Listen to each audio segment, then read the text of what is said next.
Hala, namunga na yung prutas na tinanim ko.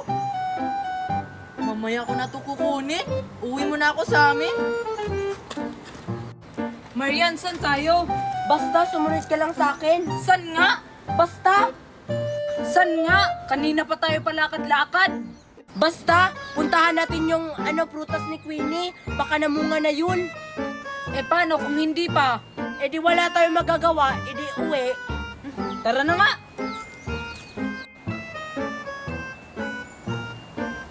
O si Joshua, namunga nga. Yan na yun. Eh asan yung bunga niya? Hindi mo ba nakikita? Ayan oo, 3 yung bunga niya. Wow, ang galing naman. Ngayon lang ako nakakita ng ganitong prutas. Oh, ano pang hinihintay natin, Joshua? Tara, kunin na natin. Baka maabutan pa tayo ni Queenie. Teka, si Joshua at si Marian yun na. Bakit nila kinukuha yung prutas ko? Hoy, Marian! Joshua! Bakit niyo yan kinukuha? Hindi naman sa inyo yan ah. Queenie, si Marian ang may pasimuno nito. Hindi ako kasali. Kasali ka na rin, Joshua, kasi sumama ka sa akin. Magtanim kasi kayo ng ganyan. Hindi dapat kayo kumukuha ng tanim na hindi naman sa inyo. Kasi masama yon. Basta, Queenie, sumama lang ako kay Marian. Kasi sabi ni Marian, puntahan daw namin yung tinanim mo na prutas. Ikaw, Marian ha? Ikaw pala ang may pasimuno. Akin na yung mga kinuha niyong prutas. Umuwi lang naman ako sa amin kasi may kukunin ako. Tapos magpagbalik ko dito, kinuha niyo na yung prutas ko. Akin na yan. Ah, ito na. Ang takot-takaw mo talaga. Magtanim na lang kami. Mas mabuti pa. Hindi yung nagnanakaw kayo ng tanim na hindi naman sa inyo. Kasi masama yon. Kumuha na lang kayo ng seedling ko dyan. Sige. Joshua, magtanim na lang tayo. Sige, kumuha na lang tayo ng seedling. Sige, ito.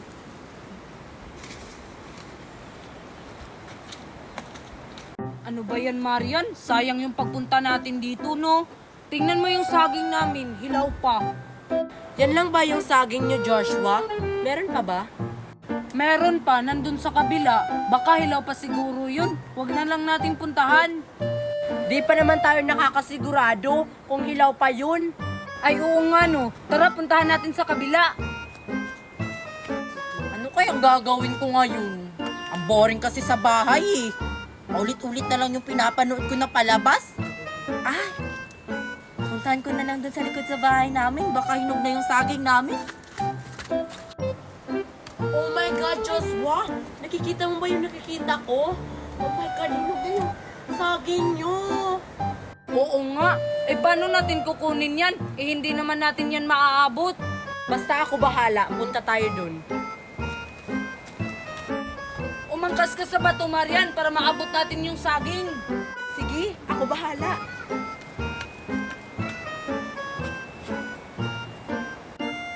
Asa na ba yung saging namin? Hindi ko manap-hanap. Sina Diyos at saka si Marian ba yun? Bakit nila kinukuha yung saging namin eh, hindi naman sa kanila yon? Puntahan ko nga. Hoy Marian at Joshua, bakit nyo kinukuha yung saging namin? Hindi naman kina Joshua yan ah. Ay, Queenie, amin yan. Tanim yan ng daddy ko. Anong tanim ng daddy mo? Eh, nasa likod yan ng bahay namin. Tanim yan ng daddy ko. Hey, Joshua, akala ko ba sa inyo to? Sa amin naman talaga yan, sabi ng daddy ko. Kung sa inyo yan, Joshua, dapat nasa likod yan ng bakuran nyo. Eh, nasa likod ng bakuran namin yan eh. Kaya amin yan, tanim ng daddy ko yan. Hey, Joshua, kina-Queenie pala tong saging na to kasi nasa likod ng bakuran nila. Yan yung bahay nila, oh. Ay, bahay ni Queenie pala yan. Queenie, bahay niyo ba to? Oo, kaya yung saging na kinukuha nyo, amin yan. Kasi nasa likod ng bakuran namin. Joshua, huwag na lang tayo manguha ng saging. Antayin na lang natin mahinog yung saging nyo. Sige na nga. Pasensya na, Queenie, ha. Akala ko sa amin. Tara na nga, Marian. Ah, sige. Basta sa susunod huwag nyo nang uulitin yon. Kukuha na ako ng saging. Hinog na. Queenie, bakit konti na lang ng mga tinda nyo? Dati kasi ang dami niyan. Oo nga, Queenie. Pansin ko rin. Bakit? Kasi, hindi nakapag-grocery si Mami kasi busy siya sa trabaho. Ah, ganun ba? Eh, asa na yung yaya nyo? Dapat yung yaya nyo yung nagro-grocery para hindi na kayo mahirapan. Wala kasi yung yaya namin dito eh. Umuwi ng probinsya. Nagbabakasyon daw. Ah, kaya pala. Kunti na lang yung tinda nyo. Ang sabihin mo, wala na kayong pera pambiling ng grocery. Kasi wala nang trabaho yung daddy mo at saka yung mommy mo. Eh, saan mo naman nalalaman yung chismis na yan, Marian? Chismosa ka talaga. Di yan totoo, no? Oo nga, Marian. San galing yan? At saka saan mo nalaman yan? Eh di saan pa ba? Eh di sa mami ko kasi narinig ko yung mami ko na chinichismis yung mami ni Queenie. Chismosa talaga yung mami mo, Marian. Lahat na lang ng kinikilos ng mami ko, tinitingnan ng mami mo. Alam ko, kaya chismosa din ako katulad ng mami ko. Hoy, Marian, wag mo naman ganyanin si Queenie. Hindi pa naman natin alam kung ano yung totoo. Ano? Bibili kayo o hindi? O magchichismis lang tayo dito? Bibili, Queenie. Hindi ako bibili ng tinda nyo, Queenie. Eh, ano pa bang mabibili ko dito? Eh, wala nang tinda. Eh, hindi pala kayo bibili dito sa tindahan namin. Di bumili kayo dun sa kabila. Bibili ako, Queenie. Eh, ikaw, Marian, bibili ka o hindi? Hindi. Doon na lang ako kay Aling Meret bibili kasi mas kumpleto pa doon. Dito, eh wala nang laman. Che. Tingnan mo bukas, Marian. Puno na tong tindahan namin kasi mag-grocery yung mami ko. Queenie, chocolate akin. Sige. Ah, wala nang pang grocery kasi wala nang trabaho yung mami at daddy niya. O Joshua, kuha ka na. Ang sarap-sarap talaga tong binili kong stick. Oh, favorite ko to. Talap. Queenie, ang sarap naman yan. Di ba, Marian, ang sarap ng kinakain ni Queenie? Favorite ko yan. Palagi ko yung kinakain sa bahay. Masarap, no? Bumili kayo dun sa tindahan ni Aling Meret. Marami pa dun. Eh, wala kaming dalang pera, Queenie. Bigyan mo na lang kami. Yung isa, hati na lang kami ni Joshua. Ayoko, no? Konti lang to sa akin kasi favorite ko to. Bumili na lang kayo. Eh, ano naman ang ibibili namin? Eh, wala kaming pera. Eh, ikaw, Queenie, may pera ka ba dyan? Pahiram naman kami. Bayaran na lang namin doon sa school kasi may baon na kami nun. Ayoko. Wala akong dalang pera. Binili ko na nito, oh. O, paano yan, Marian? Wala palang pera sa Queenie. Eh di, manghingi na lang tayo. Kulitin mo, Joshua, kulitin mo. Sige na nga. Sige na, Queenie. Amin na lang yung isa. Ayoko, Joshua. Bibigyan ko sana kayo kaso dalawa lang to eh. Sa akin lang talaga to. Umutang na lang kayo dun sa tindahan ni Aling Meret. Na, Queenie, marami na kaming utang dun. Hindi na kami papautangin nun. Eh anong gagawin nyo? Eh, hindi ko talaga kayo bibigyan ng steak o ko kasi konti lang to sa akin. Joshua, ang sarap nun, no? Eh, ikaw na lang yung manghingi, Marian. Queenie, akin na yung isa, please. Ayoko, no? Bumili ka? Huwag na lang nating kulitin yan, Marian. Hindi talaga tayo bibigyan yan. Hindi ako papayag, no? Gagawa ako ng paraan. Akin na yan. Hoy, Marian, bakit mo kinuha? Balik mo yan sa akin. Ayoko. Pag sa susunod kasi, Queenie, kapag manghihingi kami, bigyan mo kami. Tara na nga, Joshua. Susumbong ko kayo sa mami ko. Tandaan nyo yan.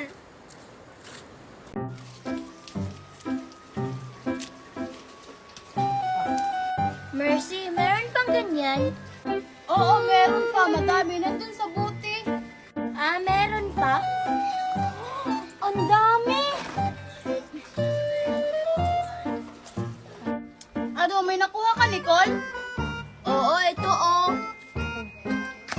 Hi, Nicole at saka Mercy. Ano yung kinakain nyo? Para ngayon ko lang nakita ang prutas na yan ah. Itong prutas na to, Queenie. Di ko alam kung anong pangalan nito. Exotic fruit to, Queenie. Di mo alam? Exotic fruit? Ano yun? Ngayon ko lang yung narinig na pangalan na prutas na yan ah. Wala naman ata yan dito. Basta prutas to, Queenie. Kaya nga kinakain namin. Hindi naman to nakakalason. Try mo kayang kumain ito, Queenie. Ayun sa buti, marami pa. Yan?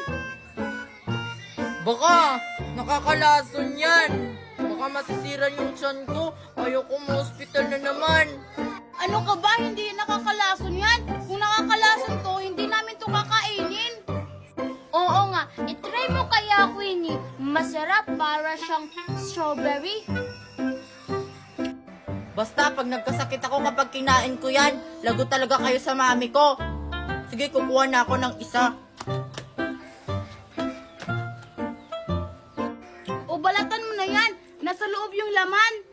Oo, Queenie, ito, Tapos ganito pagkain. Balatan mo ng mahin.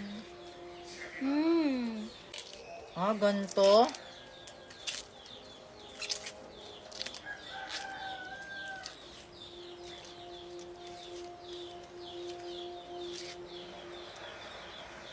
Lang ah.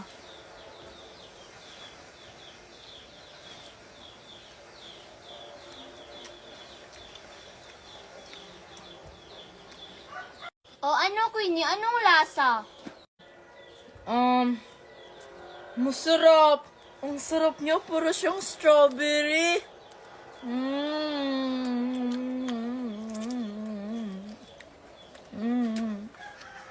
O diba, sabi namin sa'yo, masarap talaga yan.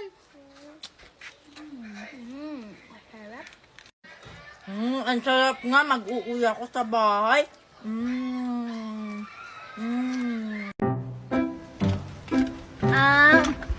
Ate, ilan po yung entrance fee namin? 5 po kasi kami. Kami lang dalawa yung nauna. Iha, wala na kayong babayaran. Hindi nyo alam ba? Yung kasama nyo yung may-ari dito sa resort na to. Ate, pwede nang pumasok? Sige, dali. Uy, Nicole, sino kayang may-ari dito? Sabi ni ate, kasama daw natin. Di sino pa ba? Di si Queenie. Si Queenie lang naman yung mayaman sa grupo natin. Ay, oo nga pala. Dapat nagsabi si Queenie na sa kanila to, no? Oo nga, nagulat tuloy ako. Tatara na nga, umupo na tayo dun. Ay, salamat, Queenie. Nakarating na rin tayo sa resort nyo. Buti na lang talaga. Andun na kaya si Nicole at saka si Joshua dun sa loob? Nandun na siguro yun. Tatara na.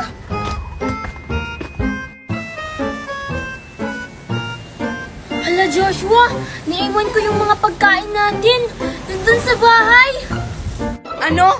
Naiwan mo yung pagkain? Lagot talaga tayo ni Queenie nito. Tayo pa naman yung inutusan niya magdala nun. Queenie, nandito na pala sila. Ay, ayan na pala sila. Teka, bakit wala silang dalang pagkain? Queenie? Ano? Wala silang dalang pagkain?